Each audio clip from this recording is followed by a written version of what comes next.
Mula sa 702 DZAS, Agapay ng Sambayanan. Narito na ang programang mag-uugnay sa iyo tungo sa wastong kamalayan sa batas. Praktikal na talakayan ng mga alituntunin at balitaktakang may kaugnayan sa mga patakaran ng bayan. Kinilala sa Golden Dove Awards bilang Best Documentary Program. Ito ang Tabas ng Batas!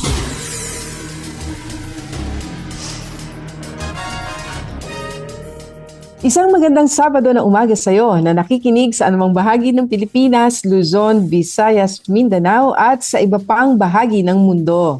Marhay na aga sa inyo namin nakikinig diyan sa Bicol Region sa pamamagitan ng CARE 104.3 The Way FM. At diyan naman sa Zamboanga City na nakikinig via 1116 DXAS Radio Comunidad Buenos Dias. At magandang umaga rin sa ating mga listeners sa 1062 DXKI, your friendly voice sa Coronadal City. At sa ating mga kaagapay sa 1197 DXFE Davao, good morning sa inyong lahat. At sa mga naririto naman sa Metro Manila na walang sawang nakatutok ting Sabado ng umaga, happy listening po sa inyo. Kami ang inyong mga kakampi sa batas. Ako po si Attorney Chona Cruz Gonzalez.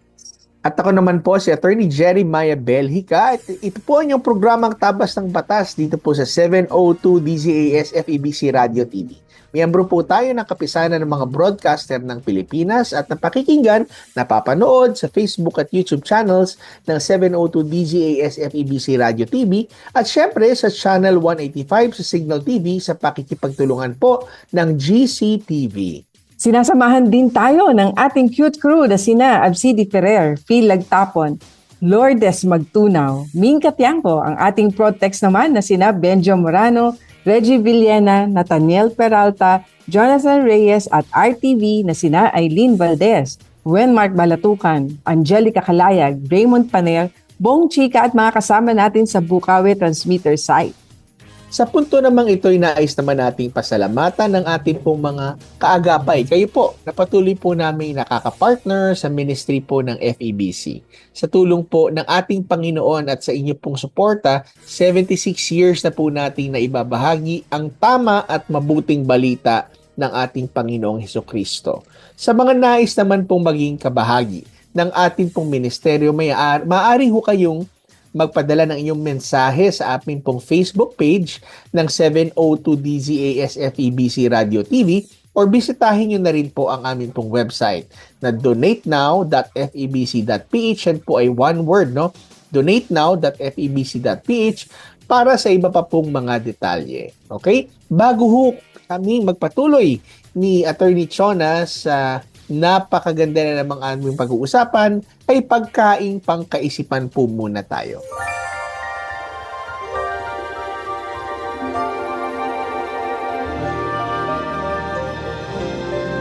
Ito po ay hango sa Kawikaan chapter 16 verse 7. Kung ang buhay ng tao ay kalugod-lugod kay Yahweh, maging ang mga kalaban sa kanya'y makikipagbati.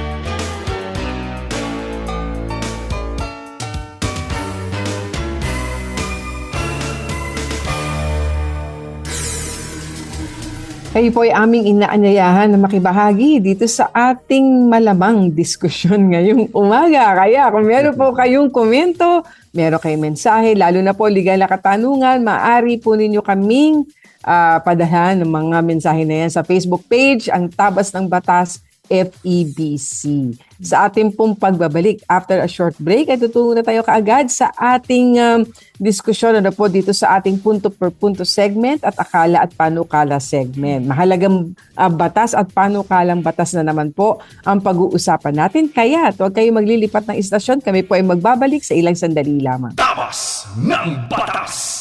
Paksang legal na siniksik sa mga kaalamang praktikal sa isang makabuluhang talakayan sa Punto por Punto.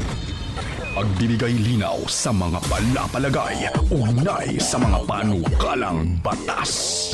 Akala at panukala.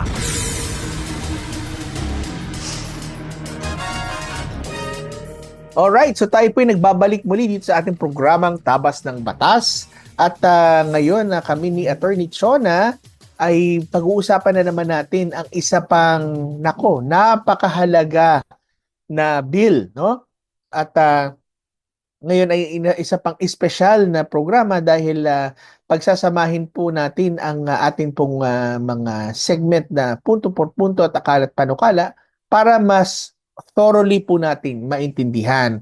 Ano ba itong tinatawag na Magna Carta of Children Bill na nakapanukalang batas at masihimayin natin ng kaunti, no? So attorney, ano ba itong sinasabi lang Magna Carta of Children? Maganda, attorney, na ito ay bigyan daan talaga natin ngayon, kasi dahil kung mapapansin ng ating mga kaagapay, sunod-sunod, pagkatalakay natin dito sa mga panukalang batas at talagang itinatapat natin sa mga umiiral na batas. Na, at lalo na sa konstitusyon na nakikita nating hindi yata nasusunod yung mga basic tenets ng ating konstitusyon sa paghahain, pagpo-propose nitong mga pinapanukalang batas ito na attorney, di ba nabanggit na nga natin, dapat na lahat ng batas natin sumasang-ayon sa konstitusyon natin, sa saligang batas natin. So, ganun pa man, bigyan pansin lang natin yung explanatory note. Bakit ba kailangan ng Magna Carta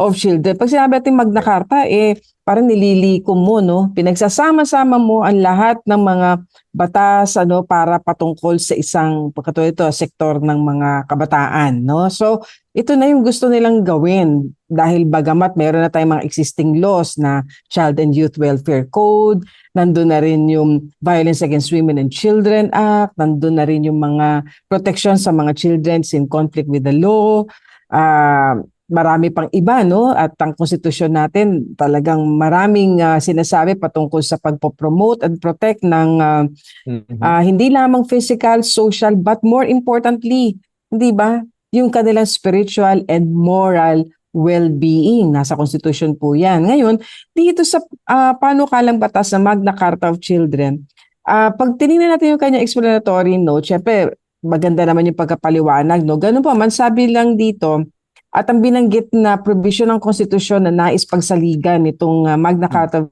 Children, ang sabi, the state shall defend the right of children to assistance, including proper care and nutrition, and special protection from all forms of neglect, abuse, cruelty, exploitation, and other conditions prejudicial to their development. So malawak siya, attorney, dun sa binabanggit sa konstitusyon na pangangalaga sa ating mga kabataan.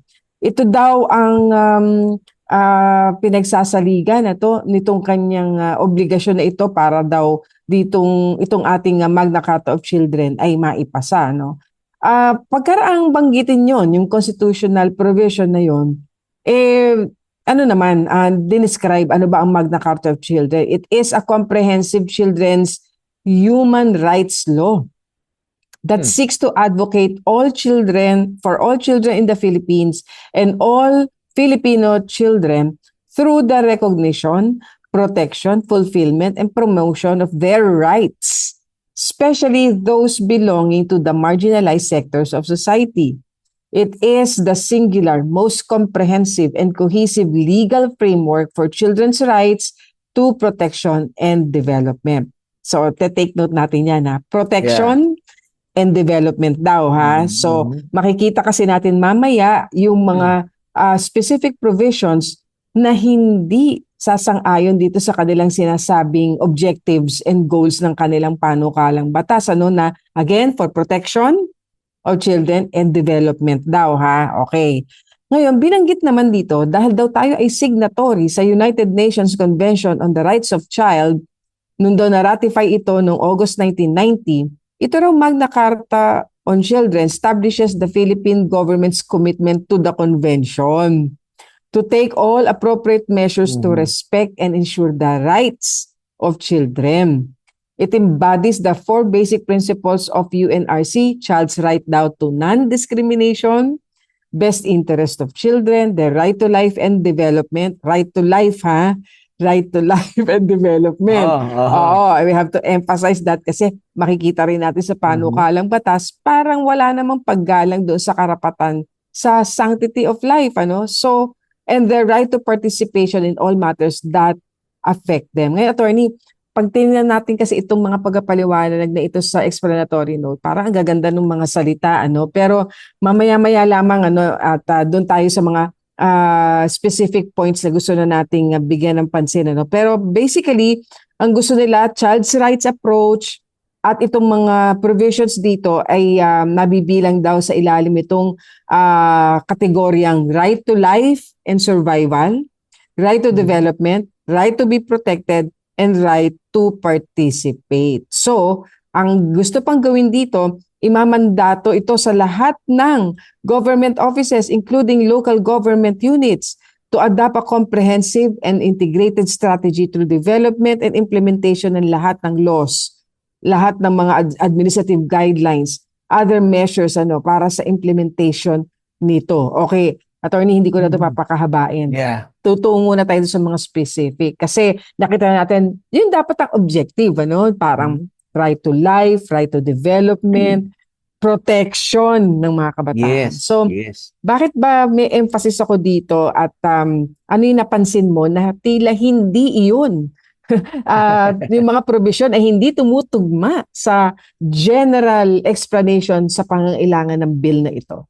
Well, nabanggit mo na siguro, attorney, dun sa, simulan natin siguro dun sa kanyang declaration ng policy, no?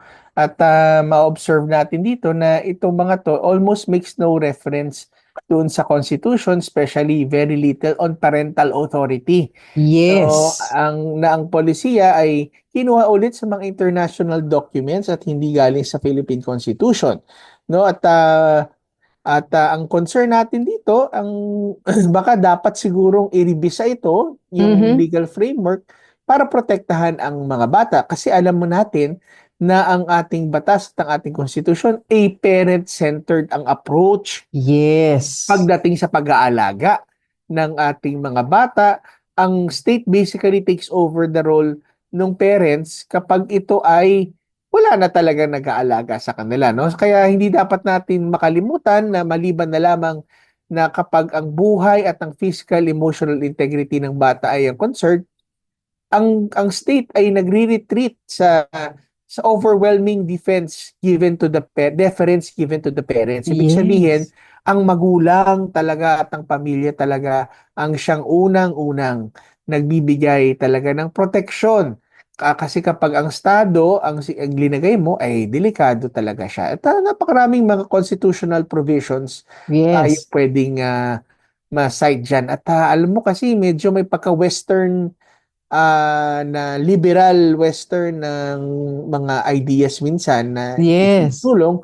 Kaya we have to make sure na ito ay in line sa atin pong mga tinatawag na ating kultura at ating mga traditions. In fact, sinabi nga, attorney, naalala natin na ang policy ng state ay to constantly affirm the natural and primary rights of the parents in the rearing of the youth for civic efficiency and the development ng kanilang moral character. Diba?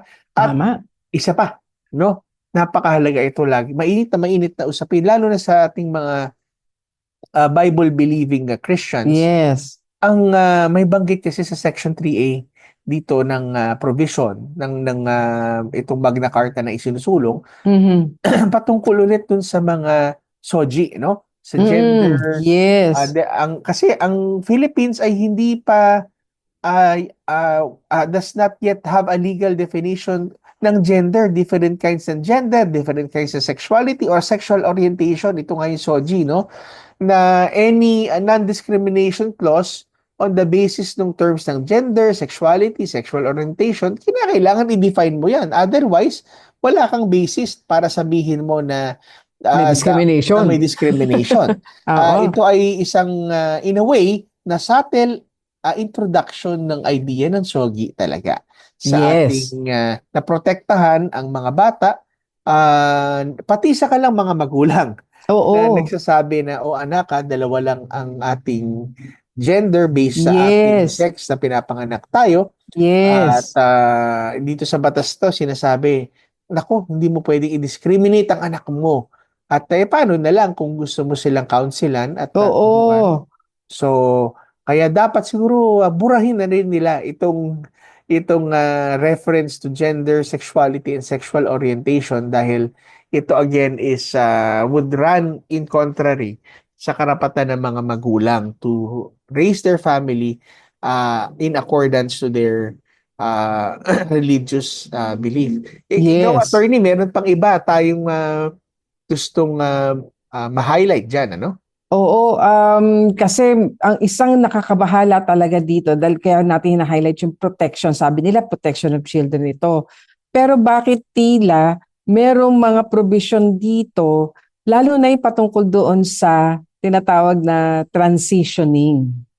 Kasi kabilang doon sa non-discrimination na sinasabi nila, no, ay nakapaloob doon kasi tinitingnan na natin ang implementation kasi, hindi ba? Kasi ganyan pa naman pag lumilikha ng batas, inaalam mo na rin kaming mga babatas noon, from my experience, kailangan inaalam mo na rin paano to i-implement.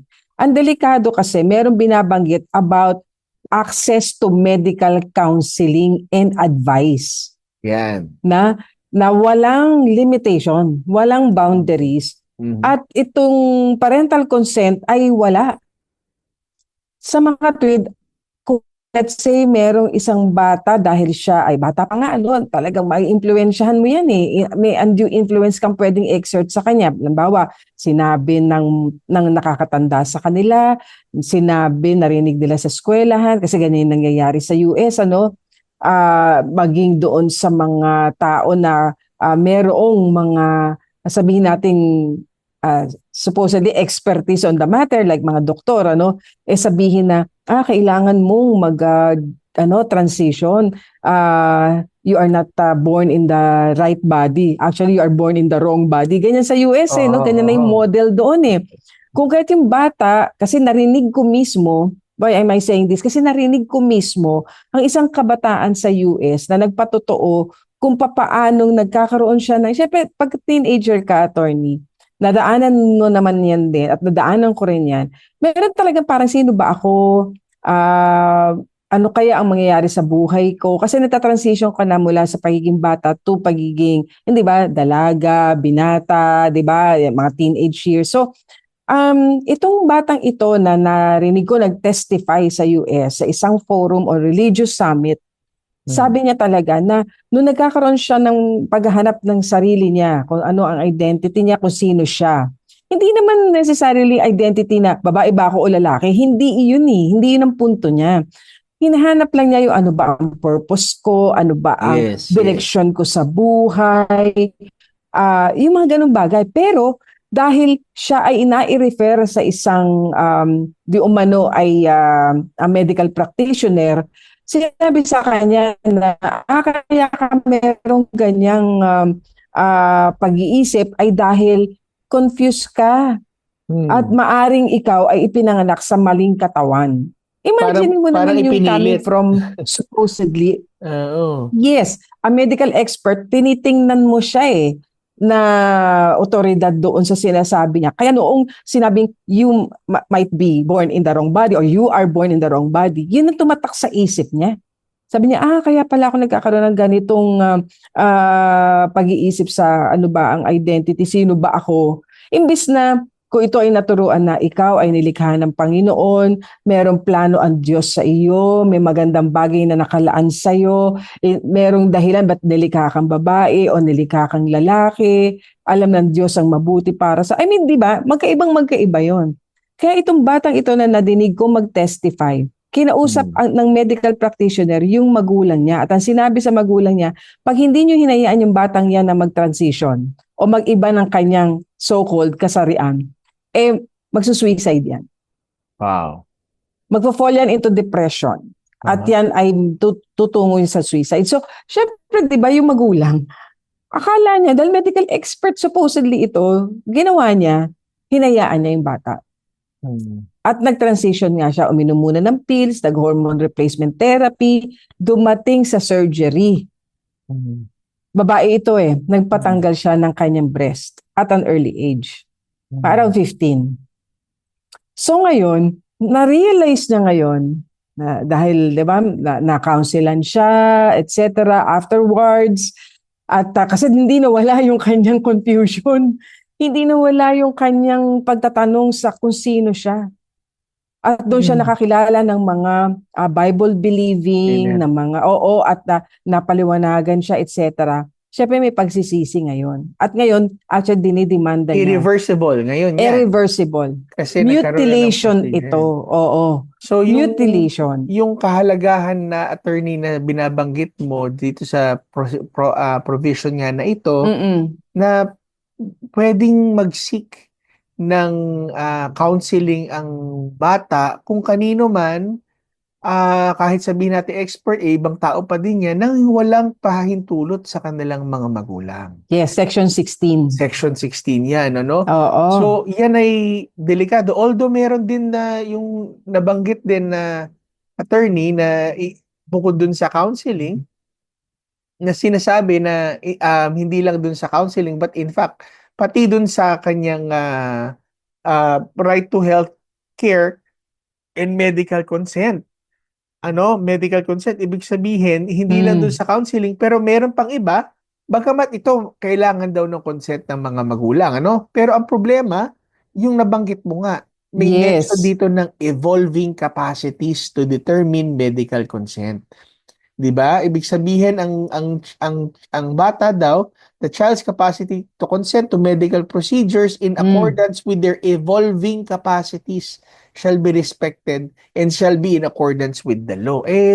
Medyo delikado 'yan kasi kung yung counseling na nakakuha siya ng walang consent sa magulang, talagang pag sinabi ng magulang, nagpa-counsel ka kung kanina tapos ngayon hinihingi mo yung consent ko na medical procedure ka para ma-affirm mo yung iyong gender identity. O di, automatically, meron na agad tension doon sa pamilya. Yes. Kasi, kumuha ka ng kung kani-kanino mong medical counseling. At the same time, the state, sinabi doon, should the child's parents or legal guardians not be able to give consent, or if attaining their consent is not in the child's best interest, the state shall intervene as parents patri. Sino nagdi-determine kung yung consent ng magulang is not in the child's best interest? Sino nagdi-determine? Yung bata? Exactly. O yung state? Exactly. Diba? So, delikado yan kasi sabi ng state, tingin namin na mali yung magulang. Sige, pasok na kami. Huwag kunin yung consent ng mga magulang mo. Yes. So, ang provision na ito ay paaaring interpret na pinapayagan ng bata to undergo medical procedures, including gender-affirming treatments, yung katulad ng sinasabi mo nga, or reproductive health procedures na walang parental consent. Diba? And, violation siya ng attorney, nabanggit mo, kasi delikado yan medical, nabanggit mo, medical ano yung isi-seek medical procedure or gender affirming or sabihin mo na minsan kasi nakalagay din diyan yung mga reproductive health, 'di ba, parang rights or yung delikado rin doon, hindi lang doon sa altering or magkaroon ng irreversible na mga procedures na tulad nga nung nadinig kong kabataan na yun, na nagpatanggal siya ng breast niya, healthy breast yun, pero pinatanggal niya. At i-google niyo lang yan, ang dami niyo makikita example na ginawa nila yun, dahil lang doon sa what is there to affirm? In the first place, hindi sila yun. Babae sila di ba? Anong sinasabi mo, gender affirming care? Babae nga. So, dapat mong i-affirm yung gender na babae niya. Oo. Pagkalalaki. So, bakit mo tatanggalan ng breast? So, anyway, ang isa pang delikado doon, attorney, napaka-vague at general ng terms pagdating sa medical procedure hindi ba? Or medical health service paano abortion? Oo. Yes. Correct. Dahil internationally, delikado, sinasabi sa atin ng ating mga kapatid from other countries, hindi ba, na yung mga ganyang mga salita, na nakita na nila na na ginagamit sa mga pulisiya nila sa kanilang mga bansa sa Europe and the US, kasama ang abortion doon. Kaya Ang reproductive health yes, sa kanila, kasama ang yes, abortion. Buti dito sa ating bansa, unconstitutional yon. No, yes, pero paano nga, 'di ba? Sabihin nila dapat baguhin na rin natin yung constitution na 'yan kasi against sa rights ng mga bata. correct. Kaya napakadelikado, no? At dahil nga ito ay isang bagay na pinagbigay alam din sa atin at ating sinusuri itong panukalang batas. Alam mo, evolving din yung panukala, Yeah. Tsaka Kung attorney, kaya't, oo, may may ano dito, no? Sabihin ko lang na isa sa mga bagay rin dito ay pinasok din dito yung nako, mainit na pinag-uusapan ito, comprehensive sexuality education. yes, No, ipinasok yes, din diyan na alam natin at isa pa rito ay binanggit din na pati ang mga treaties na hindi naman mm, pinirmahan ng Pilipinas ay kinakailangan i-incorporate din ang pagtuturo ng mga human rights concepts na ito na hindi naman tayo pumirma sa ating educational system at curriculum. Delikado ho yan. Paano nga yes, yung bawal niya ang abortion, for example, no? Pero itinuturo naman kasi sa ibang mga international treaties, ini-include ho nila. So ituturo mo sa bata at an early age para pag yung bata tumanda, sabihin ng mga bata, baguhin niya natin yung batas, baguhin natin yung mm, konstitusyon kasi ito yung tinuro sa amin based on international standards. Mali ho yata kasi sino ho ba dapat ang masunod bukod sa konstitusyon natin, pati ang salita ng Diyos.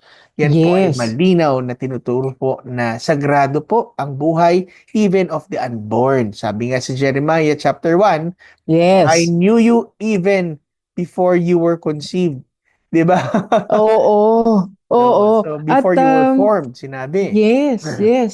At ibinigay ng Panginoon sa ating mga magulang ang obligasyon, at ang tungkulin na palakihin natin yung ating mga anak in the ways of the Lord. Kaya Amen. alam mo, napakahalaga isang panawagan din natin, attorney, no, sa ating mga simbahan, sa ating mga kamanggagawa, sa vineyard ng Panginoon, na talagang pagtuunan po natin ng pansin ito, palakasin po natin yung kapasidad ng ating mga magulang to raise their children in their own homes in the ways of the Lord. Mhm. Yun ang intervention magagawa natin. At talagang mas intentional na po tayo ngayon. Hindi na lang parenting seminar, kundi talaga ituro po natin sa ating mga magulang, sa ating mga simbahan, ano ang ways of the Lord, ano ang sinasabi ng sulatan sa pagpapalaki sa ating mga anak. Tayo po ang magtuturo naman dito sa ating mga anak na ito. Dahil ang konstitusyon po natin, pinoproteksyonan yan. In fact, Yeah. sinasabi sa Article 15 ng ating konstitusyon that the state shall protect and defend. Mhm. Hindi lang proteksyonan, attorney, i-defend dapat ng state ang karapatan ng mga magulang, ng mag-asawa, na itatag ang kanilang pamilya based on their religious convictions. That's right. Religious conviction nakalagay doon, yes. no?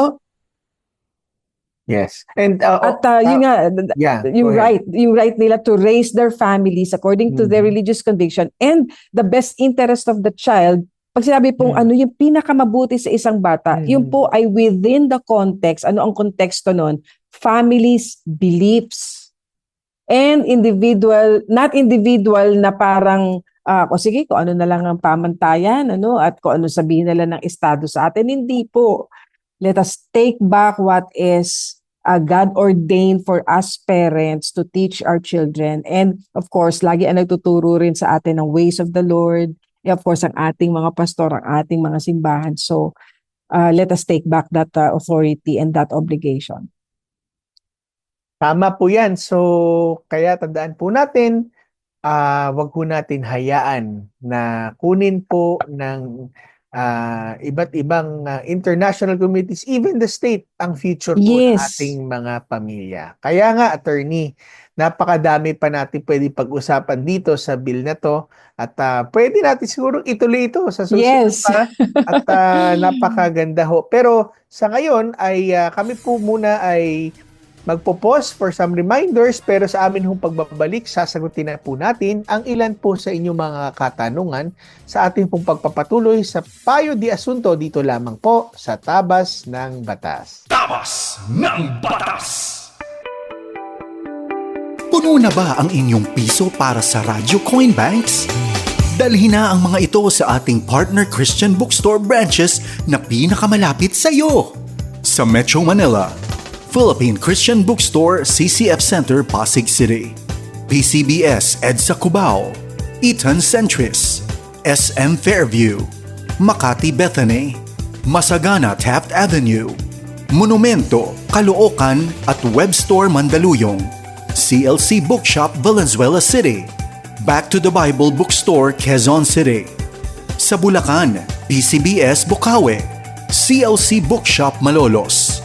Sa Cavite, PCBS SM Dasmariñas at PCBS Imus. Sa Laguna, PCBS Los Baños at PCBS Santa Rosa. PCBS Angeles City, Pampanga. Para sa mga detalye, bisitahin ang febc.ph. Mag-text o tumawag sa 0947-333-5605. Maraming salamat po.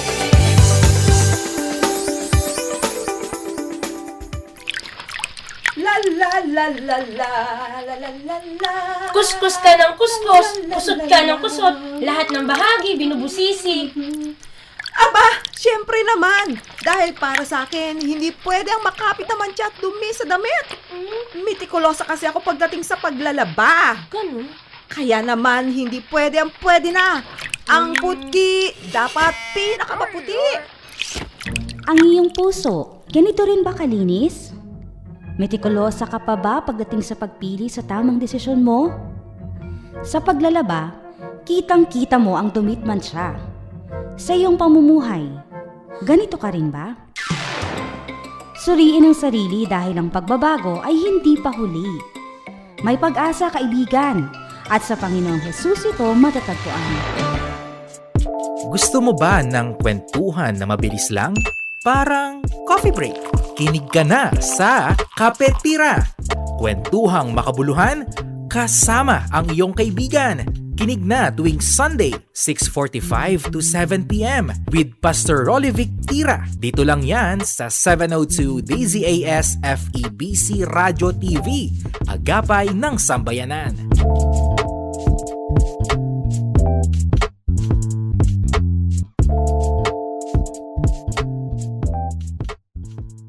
Ito ang 702 DZAS. 702 DZAS. Agapay ng Sambayanan.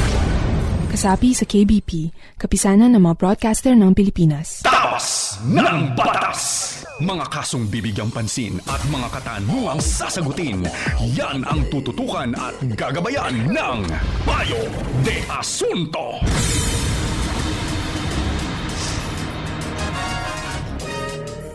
Okay, so tayo po ay nagpapatuloy muli sa ating programang Tabas ng Batas. Ako pa rin po si Attorney Jeremiah Belica at sa puntong ito ay susubukan namin sagutin ang inyong pong mga katanungang legal ni Attorney Chona at babasahin po natin. Pakikinggan natin. Papakinggan natin, oo. Ang katanungan mula sa ating listener. Good morning po. Pwede po bang kasuhan ng estafa kahit nasa abroad na siya? Meron ako si OF, kaso bigla siya nag-abroad eh. Salamat po. Ayan. So, kakasuhan ng estafa. So, ang nasa isip agad natin, attorney, dalawang bagay. Yung po bang tinatawag nating act na sinasabi nating estafa, nangyari po dito sa ating bansa o sa ibang bansa? Kasi nga naman, kung yan ay nangyari sa ibang bansa, ano ang jurisdiction natin, kasi pagka criminal cases, attorney, you have to consider yung jurisdiction, yung where it happened. Pero kung dito naman sa atin nangyari itong so-called estafa na ito, act na nadi-describe natin as the crime of estafa, syempre dito nga kakasuhan, kaya nga lamang marahil kasi natataka tayo bakit kasi ang staffa, no, lalo na nga tumaga to criminal cases, direkta na to sa korte, no. Pero mukhang dumaan muna siya sa isang baka maayos naman pa siguro doon sa barangay marahil, at ngayon meron pa parang certificate of to file action, oo, at marahil ay magfa-file pa lang siya pero pumunta na ng abroad. Ayan. Oo. Problema So yan, magtutuloy ba ang kaso? Oo. Problema niyan, okay, magtutuloy yan, kaso lang padadalhan siya ng sumpina ng piskalya kung doon mo ipafile yan kasi estafa, at ang titingnan ng piskalya kung ito ba'y natanggap niya. Kasi kung lalabas na kanyang natanggap sa kanyang last known address, ay ito'y tutuloy. Pero kung ito po ay lalabas na hindi ho niya natanggap, ay hindi ho pwedeng magpatuloy yung pagdinig kahit sa fiscal's office. No? Pero may mga instances, attorney, na minsan kahit nasa abroad na, biglang may tumatanggap doon sa loob ng bahay at kinoconsider ng piskalya na receive, no? Pero, na proper service, ano? Proper serve. So, ang consequences niyan ay tutuloy yung hearing sa piskalya at minsan ay mafa-filean pa ng kaso sa korte. May isyuhan ng warrant of arrest habang nasa abroad yung tao. So, ibig sabihin yan, pagkabalik ho niya dito sa Pilipinas, ay maaari ho siyang arestuhin. Correct. At siya po yung mapipilitang magpiyansa. Oo. So, talagang kailangan na ng abogado na magre-representa rin sa kanya, no? Lalo na nga na nag-iisip na siya na talagang file ng estafa case itong taong ito na, tsaka hindi mo naman din alam, sabi mo nga attorney, maaari pumunta sa abroad pero doon na ba magstay yun? Pagbalik niya dito, may pananagutan pa rin talaga siya, di ba?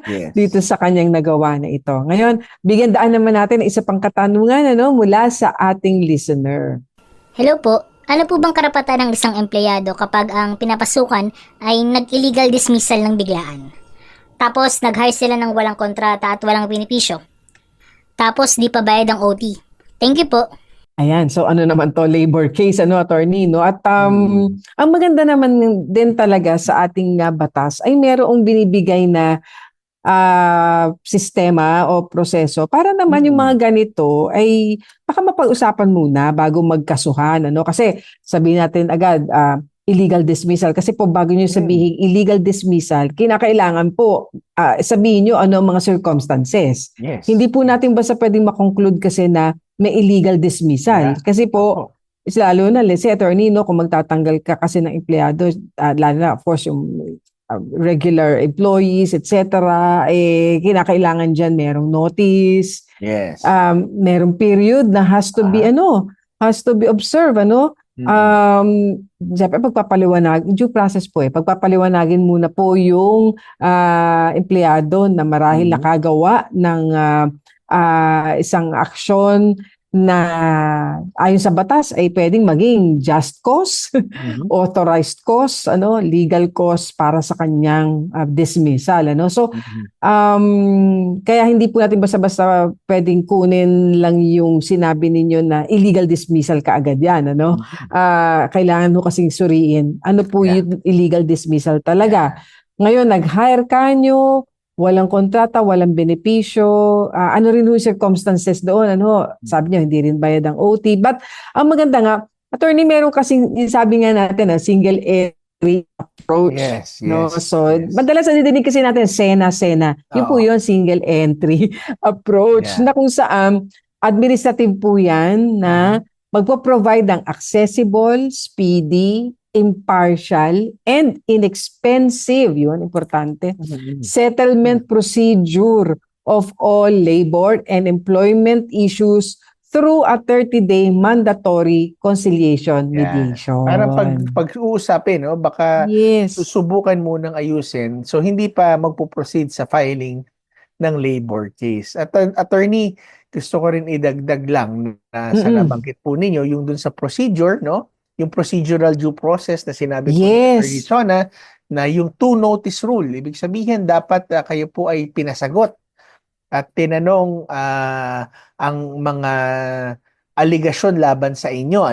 For example, ikaw ay hindi pumapasok, ikaw ay may kinuha o may reklamo, dapat ho mailagay po doon sa notice at kayo'y pasagutin po, no? At dyan. At yung second notice naman po is yung desisyon nila doon ho sa inyong Yes. sagot. Ano po? Na sinasaad ho doon ang kanila pong pagsusuri ng inyo pong depensa at yung pagpapaliwanag at kung ano po kalang desisyon kayo sinuspindi at o tinanggal sa trabaho. Pag wala po yung procedural due process ay illegal dismissal nga po yan. Pero meron pang isa, attorney, no? I-highlight ko lang yung tinatawag na substantial due process. Ito naman yung ano ba yung dahilan? Bakit nila gusto tanggalin? Ito ba ay serious misconduct, gross habitual neglect, ito ba ay fraud o ito ba ay commission ng crime at iba pa, no? At makikita natin ito sa labor code doon sa article 297. No, dapat ho banggitin din nila yan. Ano yung dahilan na kung bakit ho kayong gustong tanggalin? So yan po yung substantial due process. So may procedural, may substantial. Isa ho dyan ang magkaroon ho ng problema ay maari po yang maging tawagin na illegal dismissal. So at least alam nila, no, attorney, bago sila magpatuloy ng kanilang pagpa-file. Ganun pala, no, sabihin ng mga listeners natin, kung mapansin po niyo, talagang sinisikap po namin sagutin with additional information para po naman alam din natin na ganun pala, di pala basta-basta nagpapadismiss ng mga empleyado. Kailangan masunod to procedural and substantive requirements ng due process. Ayan. So attorney, tungo naman tayo sa isa pang katanungan. Ibang naman to, ibang larangan naman, sabi niya. Good morning po, attorneys. Ask ko lang yung case na file namin sa HSAC. Ayan. Rob, Region, etc. Against the dissolved Board of Directors na holdover na nga, magpapa-election pa ulit sila this month. Kasi wala pa pong decision for more than 1 year. At 2 hearings, hindi nag-participate ang respondents. Ang tanong po namin, pwede ba kaming mag-participate sa election kasi yearly daw po ito. Ayan. So, attorney, may mga abbreviated na mga na sa katanungan niya. No? So ano ba to? Ano ba tong usapin na ito? Siguro yung HSAC na sinasabi, ito yung tinatawag natin na Human Settlements Adjudication Commission. So ito yung isang ahensya na nabuo dahil nga nung minerge na yung tinatawag na HLURB. No, at pinasok na ito dun sa DSUD, the Department of Human Settlements and Urban Development. At yung function ng HLURB dati, ito ng HSAC ang siyang gumagawa ng mga pagtatalo-talo, pagkakasuhan ng mga homeowners association. No, kasi minsan madugo din talaga, attorney, ang awayan, no, sa mga homeowners association. At hindi lang yung developers pero mismo yung homeowners. So ang kanyang katanungan dito mukhang ang palagay ko nag-file ng kaso doon sa Regional Arbitration Board ng Region 3 at kung saan yung dating Board of Directors ng kanilang homeowners association na holdover na nga magpapa-election pa daw this month. So ang tanong nila ay pwede ba sila mag-participate sa election? Well, ang sagot po doon syempre ho, kung kayo po ay in good standing, kung kayo po ay miyembro ng asosasyon, syempre naman po, no? At kung kayo po ay naka-participate sa election dati, ay pwede rin kayo mag-participate sa election ngayon. Maliban na lang, mahalaga po ito, maliban na lamang kung kayo po ay delinquent at dineclare ng board na delinquent. Ano po? Then kapag delinquent po kayo dahil hindi ho kayo nagbabayad ng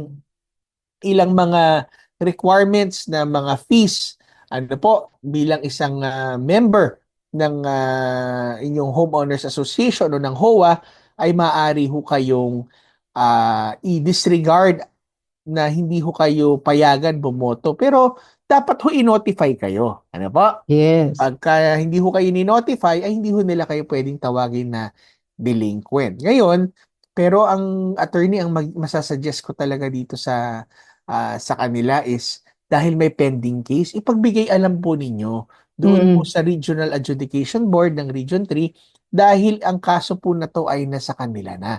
At least Correct. kung sila po ang magbibigay ng pahintulot o manghihimasok o sasabihin nila itigil ang eleksyon or ituloy ang eleksyon, at least alam po ninyo na meron hong nakatingin na otoridad para Yes. po yan matuloy at masunod.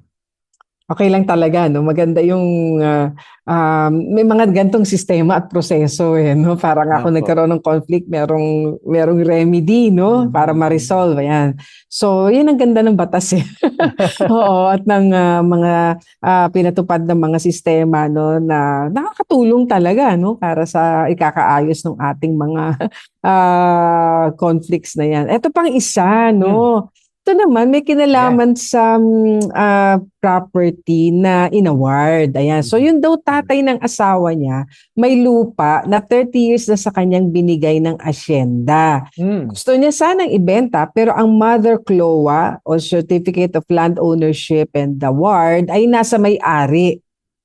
Okay, nasa may-ari. So, yun yung original na nagmamay-ari ng lahat ng property na ito, no? So, at then dapat pong gawin para hindi po magkaproblema sa pagbebentahan ng lupa. Gusto lang natin agad banggitin, attorney, no? Kasi sa ganitong mga award na mula sa pamahalaan natin, yung mga lupang ibinibigay sa ating mga kababayan, na walang lupa, ito ay bahagi ng programa na para nga magkaroon sila ng sarili nilang lupa, lalo na yung mga tillers natin, yung mga tenants ng mga lupa na kanilang sinasaka.